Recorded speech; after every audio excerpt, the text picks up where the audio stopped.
There are some things that you do as a indication for some special days. Today is night. When you are sleeping in your house, you are here in God's presence. You are being blessed by God. Unbelievers within spaces within the one is suffering. Everybody is saying that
tí wọ́n sì nínú ìwé rí ọlọ́run ló ń sí wa.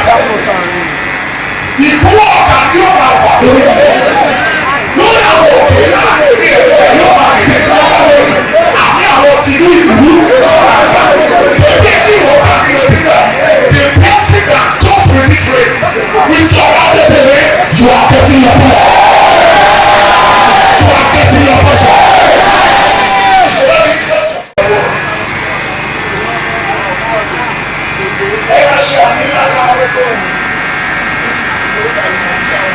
Ohun tí wọn ò bá kí ẹnikẹ́ni ó ṣe nínú ẹgbẹ́ nínú ìran bàbá rẹ̀ ẹ ṣe àmì àpò ìṣù receive divine permission to do this.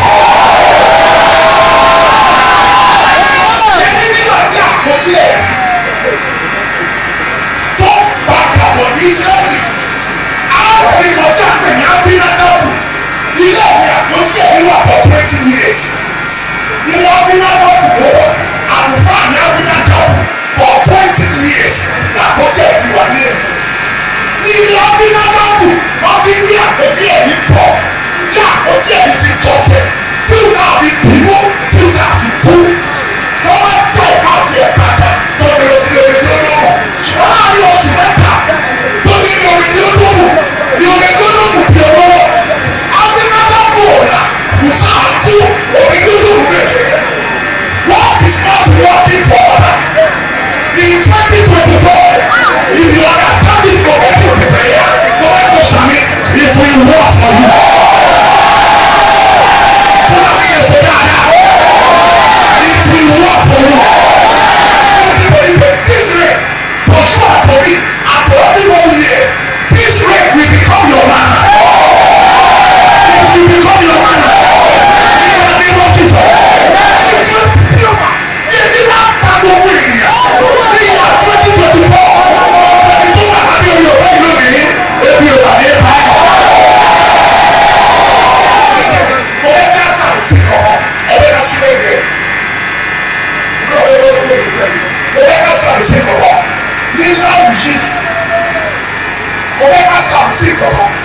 Look at me very, very well. How is your life? What makes your belly? If I want you to do what I want you, so the best I can do for you is to bless you and pray for you. Okay? Because most of our radio don't make people better. Because you are going to see. And not the days in to this magic life. Magic life. What you do last year, what you 3 years ago, don't be how to do it. I'm giving you 3 months. March, April, and May. Ìbùkún tó máa sọ ẹ́ nínú àdúgbò tó máa sọ pé ṣòwò nìkan ni my father will use it for you.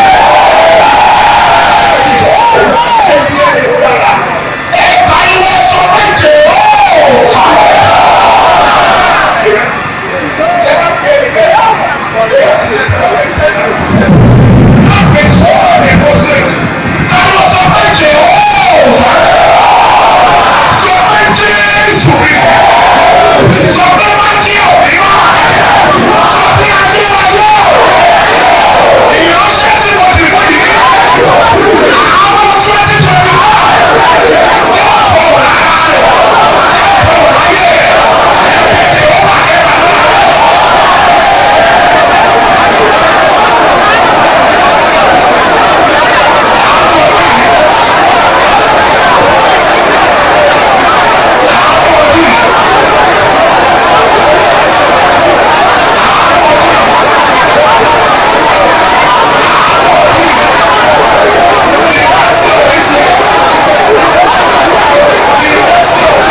designated, you will need. But for you to get it, you must be obedient. Then how do you get it? Yóò sì ṣe ní ìlọ́wọ́ àfárá wọlé. Ẹ̀ka wọlé bẹ́ẹ̀ lọ́wọ́ àkọ́kọ́ fa àkọ́kọ́ wa wọ́n fẹ́ mú òun olúwa ṣùgbọ́n kàkàkà wọ́n ti pọ̀ jù. Jàùjàù ti pọ̀ jù. Ara wọ̀ wá ẹ̀. Lọ́wọ́ wọn bá sọ̀rọ̀ wọ́n yẹ wọ́n dáadáa. Yóò sì ṣe ní ìwọ́n bá fara balẹ̀ gbọ́ òun olúwa ọlọ́run rẹ̀ láti máa kíyèsí àti ṣe àṣẹ rẹ̀ tí mo gbà fún ọ ní òní. Ìjẹ́ gbogbo ìbùkún wọ̀nyí yóò ṣẹlẹ̀. So the kind person wípé he must be obedient for you to be blessed, for you to get an assured blessing. A disobedient child cannot be blessed. Ó láti fara balẹ̀. Ọlọ́run sọ fún Abraham pé mú ọmọ kan tó pé kó o wá fi mú ọ kó lè hájú. Ó lè ojú ọmọ pọ̀ gidi kan nígbà tó máa dàgbà méjì ló ní ọ. Àti kan ti bí kan tẹ́lẹ̀ tí wọ́n pè ní ìṣàyè ẹ̀rú ló bí yẹn. Ṣùgbọ́n àwọn padà máa ń lọ bàbá káàrà sáà tó kọ̀ nínú ọkùnrin yóò ti jáde. Wọ́n pẹ́ tí ó ṣàmì. Àwọn tó ti lọ ṣáájú tí wọ́n fi ẹ̀sìn yẹ̀yẹ́. Just like aláìmọ̀ ṣe. Ó dàgbọ́ tí a bá kọ́ wípé ẹni tó ń tulẹ̀ yóò gbé tó kọ́ ìwà ṣàmì tó àdúrà tẹ̀lé. Èmi ò tó àdúrà tẹ̀lé.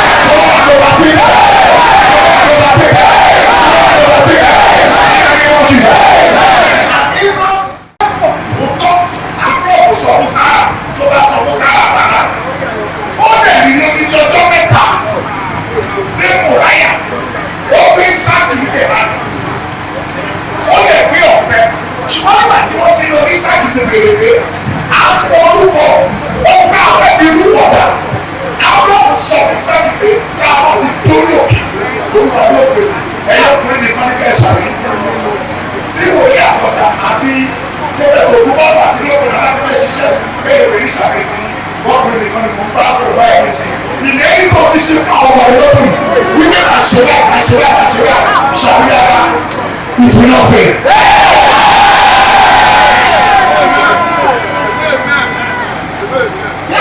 Ṣe bí ọ̀pẹ tó bá ti kí ọ̀rọ̀ yẹn wá ọ̀pọ̀ sọ pé àwọn náà á ṣe bẹ́ẹ̀. Bí ìsìsì ni mo ṣe mọ̀ pé mo bẹ̀ ọ́ mi. Ó wá sọ nípa 17 wípé ara nínú ìbùkún èmi yóò bùkún fún ọ èmi yóò sì mú ọ̀pọ̀ sí irú ọmọ rẹ ni yóò ní ẹnu gbòdì àwọn ọ̀tá wọn. Ṣàbíbí ara my father will multiply.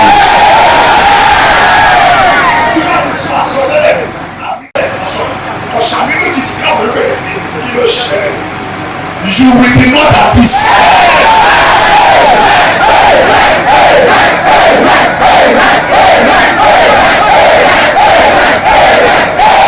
Ẹni tí o bá ti ju bó ṣe wà lọ, ayé máa ń fi ìyá jẹ wọn. Wọ́n máa fojú kí wọ́n kiri. Lójú lẹ́yìn náà lọ, wọ́n máa ń bá etí ẹ̀ wọ́n rábí ẹ̀mí. Lójú bẹ́ẹ̀ lọ, ṣùgbọ́n tó bá pọ̀ pé bó ṣe á dúró yẹn, ó jù bẹ́ẹ̀ lọ. Á sọ fún ọ̀rẹ́ ọ̀gbẹ́ni tó ṣe lẹ́lẹ́ yìí. Ó kéré ojú tó ti kù. Ṣàbíkẹ́ òun ẹ̀ tó wà lẹ́bẹ̀ẹ́. My father will multiply you. Wọ́n ti lè kí ọmọ ọ̀pọ̀ tó ṣọ́ọ́rí you will be blessed.